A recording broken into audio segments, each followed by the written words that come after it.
अजून महायुती झाली नाही, शिवार गार्डन परत करा, पदाधिकारीही परत द्या, मगच युतीवर चर्चा. नरेंद्र मेहता यांचा प्रताप सरनाईक यांना टोला. मीरा भाईंदर महानगरपालिकेच्या निवडणुकीच्या रणसंग्रामाला सुरुवात झाली आहे. अनेक दिवसांपासून शिवसेना आणि भाजपमध्ये कलगीतुरा रंगला होता. मंत्री प्रताप सरनाईक यांना महायुती झाल्याचं घोषित केलं होतं. मात्र भाजपचे आमदार नरेंद्र मेहता यांनी महायुती अजून झाली नाही, जर महायुती करायची असेल तर जनतेच्या पैशातून विकसित करण्यात आलेला शिवार गार्डन तात्काळ महानगरपालिकेकडे परत करावे, तसेच आमच्या पक्षातील पदाधिकारी जे तुमच्या पक्षात घेतले आहेत त्यांनाही परत करा, त्यानंतरच युतीबाबत चर्चा करू, असा थेट टोला भाजपचे आमदार नरेंद्र मेहता यांनी शिवसेना नेते मंत्री प्रताप सरनाईक यांना लगावला आहे.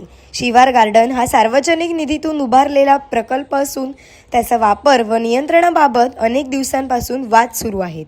या मुद्द्यांवरून आमदार मेहता यांनी आक्रमक भूमिका घेतली असून जनतेच्या मालमत्तेवर कोणाचाही एकाधिकार चालणार नाही असे स्पष्ट केले.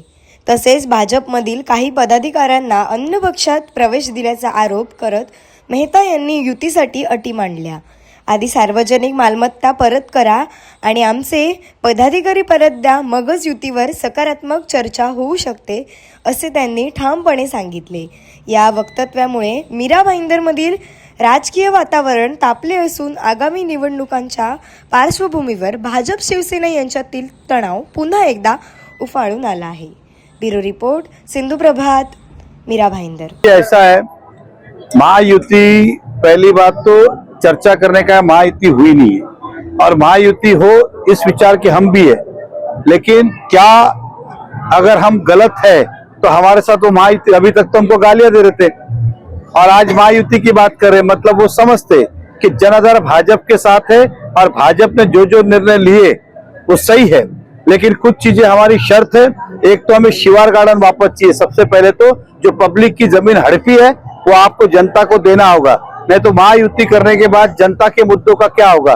तो जो ऐसे लोग हैं उनसे पहले वो जमीन वापस लेनी है. हमारे जितने वो लोग उन्होंने लिए वो सब पहले वापस लौटाए, फिर महायुति की बात करें, ऐसा मेरा मानना है.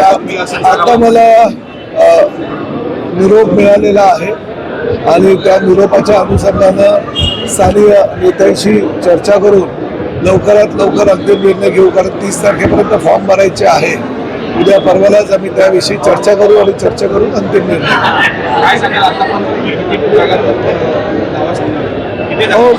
टोटल ज्या जागा आहे काय 2017चं जर कॅल्क्युलेशन केलं तर ते आमच्या 22 त्यांच्या 61 असं कॅल्क्युलेशन आहे. परंतु त्या 17मध्ये आणि 2025 मध्ये आजची परिस्थिती वेगळी आहे. आमच्या पक्षाची ताकद वाढलेली आहे, त्यामुळे समसमान वाटप व्हावं अशी आमची भूमिका आहे.